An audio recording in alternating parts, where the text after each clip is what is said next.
5 फरवरी 2025 की सुबह 6:42 के आसपास अमेरिका के एक ऑफिसर ने, जिनका नाम होता है chief Michael W Banks, 23 second का एक वीडियो सोशल मीडिया एक्स पर वो अपलोड करते हैं। साथ ही एक मैसेज लिखते हैं। मैसेज में साफ साफ लिखा हुआ था कि अवैध विदेशियों को सफलतापूर्वक भारत भेज दिया गया है। जैसे ही ये वीडियो सोशल मीडिया पर वायरल होता है, अब हर जगह इसी वीडियो की चर्चा होनी शुरू हो जाती है। कुछ बच्चों की बात अगर छोड़ दी जाए तो महिलाएं हों या फिर लड़के हों या बुजुर्ग हों, कोई भी ऐसा व्यक्ति नहीं था जिसके हाथों में हथकड़ियां ना हों और पैरों में बेड़ियां ना हों। अब ये मामला सोशल मीडिया पर वायरल होता है, साथ ही न्यूज चैनल हो, अखबार हो, हर जगह पर प्रकाशित हो जाता है। संसद में इस बात की गूंज भी फैल जाती है। दरअसल अमेरिका के मिलिट्री का एक विमान, जो कि अमेरिका से उड़ता है और सीधा भारत के पंजाब राज्य के अमृतसर के एयरपोर्ट पर जाकर वो उतरते हैं। अब जैसे वो उतरते हैं तो उनसे फिर मीडिया वाले बातचीत करना शुरू कर देते हैं कि आखिरकार तुम्हारे साथ ऐसा व्यवहार क्यों किया गया है। इस बात की चर्चा इसलिए भी जोरों पर होती है क्योंकि भारत के प्रधानमंत्री नरेंद्र मोदी की अमेरिका के राष्ट्रपति डोनाल्ड ट्रंप से अच्छी दोस्ती है, और दोस्ती होने के बावजूद भी या उन्होंने भारत के वासियों के साथ ऐसा व्यवहार क्यों किया। आज की इस कहानी के माध्यम से ये जानने की, ये समझने की कोशिश करते हैं कि आखिरकार पूरा घटनाक्रम क्या है। आदाब, नमस्कार, सत श्री अकाल, मैं उस्मान सैफी। दरअसल ये कहानी शुरू होती है 22 फरवरी 2024 की सुबह 8:55 के आसपास का वाकया हो रहा होगा। अमेरिका के जॉर्जिया के मैरिएटा नाम की रहने वाली एक लड़की होती है। इसका नाम लेकेल रिले होता है, उम्र जिसकी 22 साल के आसपास होती है। वो लड़की यूनिवर्सिटी ऑफ जॉर्जिया में टहल रही थी। सुबह 8:55 के आसपास वो अपनी माँ को फ़ोन करती है। फ़ोन करने के बाद अपनी माँ से कहती है कि माँ, मैं अभी टहल रही हूँ, अभी कुछ ही देर में मैं थोड़ी रेस लगाऊंगी, दौड़ना होगा। अगर मुझसे कुछ भी बात करनी है तो तुम आराम से अभी बात कर सकती हो, क्योंकि जब मैं दौड़ूंगी, जब मैं भागूंगी, तब मैं बात नहीं कर पाऊंगी। माँ कहती है कि कोई इतना ज़रूरी नहीं है, इसलिए हम दोनों आपस में बाद में बात कर लेंगे।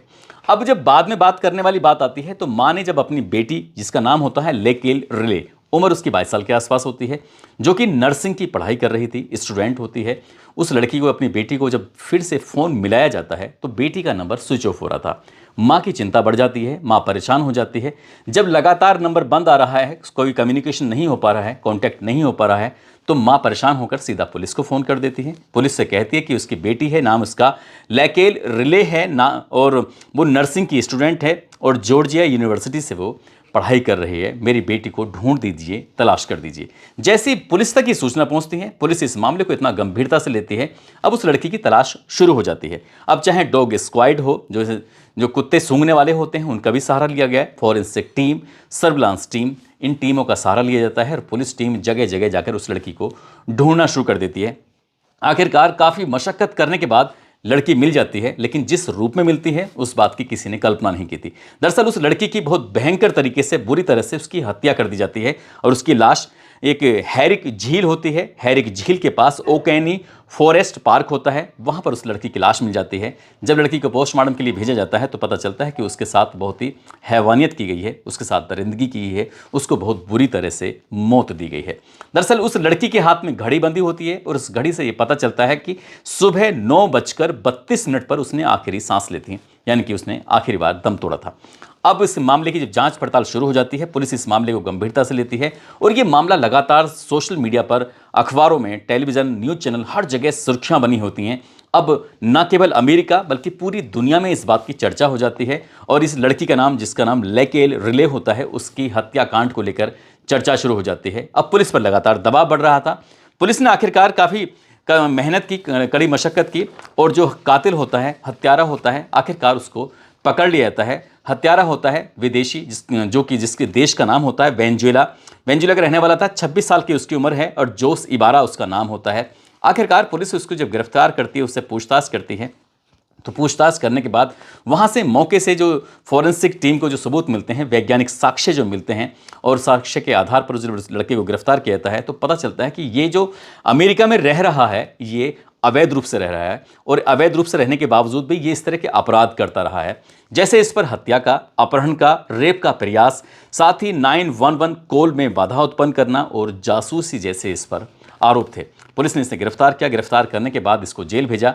इस पे मुकदमा चल जाता है और ये मामला अमेरिका में लगातार हाईलाइट होता चला जाता है। जब ये हाईलाइट हो रहा था तो आखिरकार कोर्ट ने बहुत कम समय में 20 नवंबर 2024 को इसको आजीवन कारावास की सजा सुना दी। हालांकि ये लगातार ये कहता रहा कि मेरा इस मामले में कोई दोष नहीं है, लेकिन ये एक सबसे बड़ा दोष इसका ये था कि ये अवैध रूप से अमेरिका में रह रहा था। अब इसी महीने यानी कि नवंबर 2024 को अमेरिका में राष्ट्रपति और उपराष्ट्रपति की पद के लिए चुनाव होना था और इसी चुनाव में खड़े हो जाते हैं राष्ट्रपति पद के लिए डोनाल्ड ट्रंप। और जैसे ही डोनाल्ड ट्रंप अपनी किस्मत आजमा रहे थे तो उन्होंने एक चुनाव में मुद्दा बनाया। उन्होंने कहा कि अवैध तरीके से यहाँ लोग रहते हैं, बड़ी संख्या में लोग रह रहे हैं और वो दो काम करते हैं, एक तो वो अपराध करते हैं और दूसरा उनका काम होता है कि अमेरिकियों की नौकरियां खा जाते हैं। जैसे अमेरिका में रेस्टोरेंट होते हैं, साथ ही बच्चों की देखभाल करने के लिए आया की नौकरी होती है, पशुओं की देखभाल करने के लिए लोग रखे जाते हैं, मजदूरी करते हैं, चाहे वो खेतों की मजदूरी हो या फिर निर्माणाधीन कार्य जो होते हैं वहाँ पर, या पेट्रोल पंप पर, या फैक्ट्रियों में लेबर का काम होता है। इस तरह के जो काम होते हैं, इन कामों को करने के लिए जो विदेशी अलग अलग दुनिया के अलग अलग हिस्सों से लोग पहुंचते हैं, वो एक साल में महज 50 या 60 लाख रुपए एक साल में इसी बात से कमा लेते हैं। यदि अमेरिका का कोई व्यक्ति इसी नौकरी को अगर वो करेगा तो उसे कम से कम 1.25 करोड़ रुपए देने पड़ेंगे एक साल में उन लोगों को, यानी कि अमेरिकी को देने पड़ेंगे 1.25 करोड़ रुपए। और कोई विदेशी वहां पर आता है, चाहे वो भारत का है, पाकिस्तान का है, बांग्लादेशी, किसी भी मुल्क का क्यों ना हो, उस पर बस 50-60 लाख रुपए खर्च होंगे। जब जेब से पैसा कम जाता है तो कोई अमेरिकी इस बात पर विरोध भी नहीं करता और बड़ी संख्या में लोग ये यहाँ पर अवैध रूप से अमेरिका पहुंच जाते हैं, क्योंकि वहाँ की जो करेंसी है डॉलर, उसकी कीमत ज़्यादा होती है, उसकी वैल्यू ज़्यादा होती है, और जो अन्य देशों के लोग होते हैं उसकी जो करेंसी होती है उसकी वैल्यू कम होती है।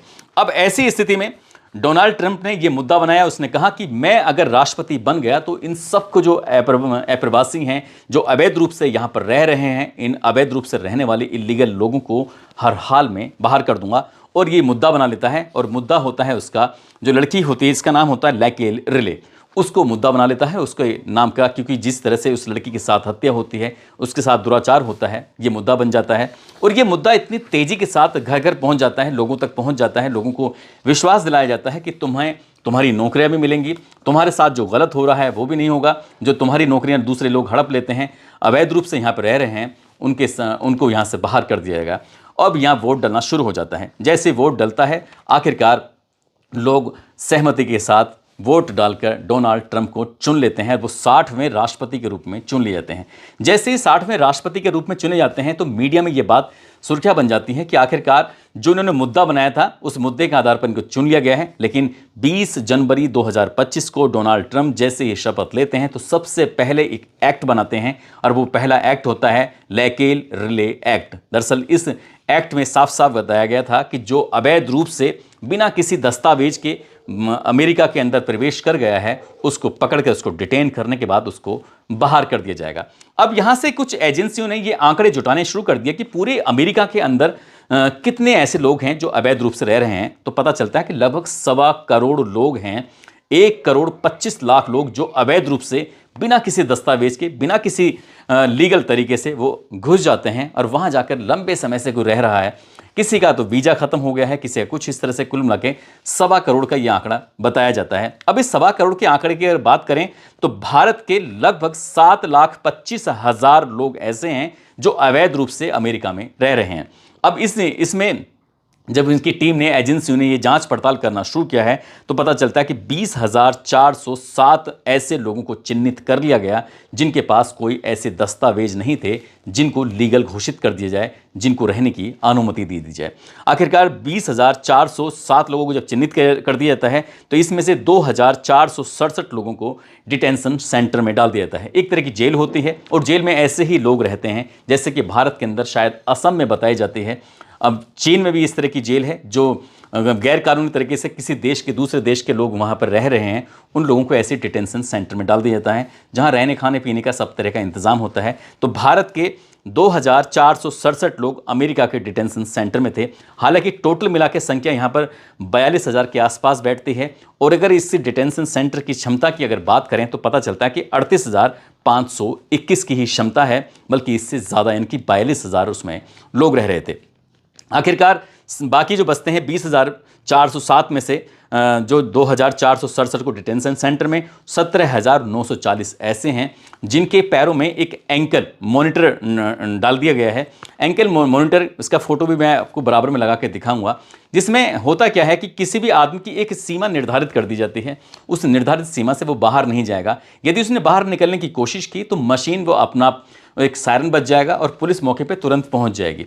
अब ऐसी स्थिति में 17,940 लोगों को इस तरह से एक जगह नज़रबंद कर दिया गया है पूरी तरह से। आप ये आसान भाषा में समझ सकते हैं कि जैसे कि अब पाकिस्तान की रहने वाली सीमा हैदर भारत में आ जाती है, और भारत जब आ जाती है, मेरी एक अधिकारी से बातचीत चल रही थी, वो कहते हैं कि अगर सीमा हैदर के बारे में अगर हम बात करें तो सीमा हैदर जिस जगह पर वो रह रही है, रबूपुरा क्षेत्र में जिस जगह पर वो रह रही है, उससे कहीं बाहर वो उसके बाद नहीं देखी गई होगी। ना दिल्ली देखी गई होगी, ना नोएडा के किसी मॉल में देखी गई होगी, ना दुकान पर देखी गई होगी। उसको एक एरिया निर्धारित कर दिया गया है कि इस एरिया से अगर तुम कहीं बाहर जाती हो तो तुम्हारे खिलाफ कानूनी कार्रवाई, यानी कि उसको तुरंत उठाकर जेल में डाल दिया जाएगा। तो ठीक इसी तरह से 17,940 लोगों पर एंकल मॉनिटर लगा दिया गया है। उनकी एक सीमा निर्धारिट कर दी गई है और इस सीमा से वो बाहर जाते हैं तो उनको तुरंत उठाकर जेल में डाल दिया जाएगा।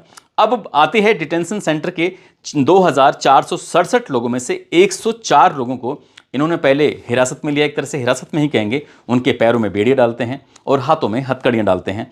ये 4 फरवरी 2025 की सुबह टेक्सास के सैन एंटोनियो से मिलिट्री का एक विमान तैयार किया जाता है और मिलिट्री के विमान में उसको इन 104 लोगों को बिठाया जाता है। हद तो तब हो जाती है जब ये लोग यहाँ भारत के लिए लाए जा रहे थे तो उस विमान के अंदर एक ही टॉयलेट होता है। 40 घंटे लगभग वो हवा में उड़ता रहता है और 40 घंटे तक कैसे आदमी रहेगा, उसको बैठने की एक जगह निर्धारित कर दी जाती है। वो अपनी जगह को छोड़ नहीं सकता था, हाथों को हिला नहीं सकता था, सो नहीं सकता था। 40 घंटे तक उनके साथ ऐसा व्यवहार किया गया। जब मीडिया के सामने उन्होंने आकर ये पूरी कहानी बयां की तो लोग सुनकर उनके रोंगटे खड़े हो जाते हैं। लोग सोचने पर मजबूर हो जाते हैं कि आखिरकार अमेरिका ने उन्हें जब वापस भेजा, वो बिना दस्तावेज के वहाँ पर पहुँच जाते हैं, इलीगल तरीके से वो अमेरिका के अंदर प्रवेश कर जाते हैं। उनके साथ जब इस तरह के व्यवहार किया गया है, जब वो यहाँ यानी कि भारत में 5 फरवरी 2025 को दोपहर 2 बजे जो पंजाब के अमृतसर का जो एयरपोर्ट होता है, उस एयरपोर्ट पर जब आके उतरते हैं, मीडिया वाले उनसे बातचीत करते हैं, तब वो अपनी कहानी बयां करते हैं। दरअसल उनके हाथों में हथकड़ी, पैरों में बेड़ियाँ पड़ी हुई थीं और गुजरात के वो उसमें 33 लोग होते हैं, हरियाणा के 33 लोग होते हैं, पंजाब के 30 लोग होते हैं, महाराष्ट्र के 3 और उत्तर प्रदेश और चंडीगढ़ के 2-2 लोग होते हैं। अब इसमें महिलाओं को तो उन्होंने बच्चों के साथ तो थोड़ा सा रहम कर दिया गया था, बल्कि चाहे महिलाएं हों, चाहे पुरुष हों, चाहे बुजुर्ग हों या फिर लड़के हों, किसी को भी उन्होंने बख्शा नहीं था। और इस तरह की जब सोशल मीडिया के एक्स हैंडल पर ये पोस्ट वायरल होती है, पोस्ट वायरल होने के बाद फिर अब चाहे वो सोशल मीडिया के अलग अलग प्लेटफॉर्म हो, यूट्यूब हो, फेसबुक हो, या फिर अलग अलग अखबार हो, या फिर न्यूज़ चैनल हो, ये हर जगह ये न्यूज़ चैनल लगती है। लोगों ने अब सवाल उठाना शुरू कर दिया। साथ ही संसद भवन में इस बात को लेकर हंगामा शुरू हो जाता है। वो लोग सड़कों पर उतर आते हैं, विरोध प्रदर्शन करते हैं, कहते हैं कि जब भारत के प्रधानमंत्री नरेंद्र मोदी की अमेरिका के राष्ट्रपति डोनाल्ड ट्रंप के साथ बहुत अच्छी दोस्ती होती है, जब 2019 की बात है, सितंबर का महीना होता है, जब ये नरेंद्र मोदी अमेरिका जाते हैं तो कहते हैं अब की बार ट्रंप सरकार न केवल ऐसा बोलते हैं बल्कि भारत में ये फरवरी 2020 में नमस्ते ट्रंप करके एक प्रोग्राम भी चलाया जाता है और उनके भारत के अलग अलग हिस्सों में घुमाया जाता है। तब उससे ये पता चलता है कि वाकई नरेंद्र मोदी जी की डोनाल्ड ट्रंप के साथ बहुत अच्छी दोस्ती है और उसके बावजूद भी भारतवासियों के साथ इस तरह का व्यवहार उन्होंने किया है, करवाया है। ये वाकई अपने आप में बड़े सवाल खड़े करने वाली बात है। अभी देखा जाए तो ये 104 ही भारत के वासी यहाँ पर आए हैं। अभी बाकी संख्या यानी कि 17,940 जिनके पैरों में एंकल मॉनिटर पड़ा हुआ है, साथ ही 2,363 जो कि डिटेंशन सेंटर में हैं। अब की बार जो विमान आएगा तो क्या वाकई उनके पैरों में हथकड़ियाँ होंगी, हाथों में हथकड़ियाँ होंगी, पैरों में बेड़ियाँ पड़ी होंगी, या फिर उन्हें एक अच्छे नागरिक की तरह लाया जाएगा, छोड़ दिया जाएगा, या भारत की तरफ से कोई नया प्रपोजल भेजा जाएगा, या भारत की तरफ से कोई नया प्रयास किया जाएगा, या दोस्ती का वास्ता दिया जाएगा। ये तो खैर भविष्य के घर में छिपा है, आगे क्या होने वाला है, क्या नहीं होने वाला है। लेकिन इससे बड़ी संख्या में लोगों के सपने टूट गए हैं, जिसमें बताया जाता है कि 7,25,000 के आसपास जो अवैध रूप से वहाँ पर भारत के लोग हैं। ये बताया जाता है कि कोई भी व्यक्ति जब वहाँ प्रवेश करता है, जाता है, तो अवैध रूप से जाने में भी उसको 50 से 60 लाख रुपए खर्च हो जाते हैं। और एक मिडिल फैमिली का एक व्यक्ति जो ज़्यादा पढ़ा लिखा नहीं है, या तो उसे अपनी ज़मीन बेचनी पड़ती है, या फिर उससे अपने घर गिरवी रखना पड़ता है, या फिर अपनी माँ के गहने गिरवी रखने पड़ते हैं, तब जाके वो सपने देखता है। और वो इस अलग अलग रास्तों से लगभग महीने 1.5 महीने की यात्रा के बाद वो किस तरकीब से अमेरिका पहुँच तो जाता है, और वहाँ जाने के बाद वो रहना शुरू कर देता है। हालांकि वो पैसे वो 1 साल में कमा लेता है, लेकिन आगे भविष्य में इस तरह के मामले शायद सुनने को नहीं मिलेंगे कि ये अवैध रूप से इस तरह से जानेगा। और ये जो भी है, ये इसे डोंकी एक फिल्म भी आई थी, शाहरुख खान के ऊपर फिल्म बनाई गई थी कि किस तरह से लोग डंकी यानी कि गलत अवैध तरीके से वहाँ प्रवेश कर जाते हैं और रहते हैं। और जो भी है, अमेरिका बाकी लोगों को जो भारत भेजेगा उसमें जैसा व्यवहार 104 लोगों के साथ किया गया है, ऐसा व्यवहार ना हो, इसलिए भारत की सरकार को अमेरिका के राष्ट्रपति से या अमेरिका सरकार से बातचीत करनी चाहिए, ताकि लोगों की जो भावनाएं हैं वो आहत ना हो।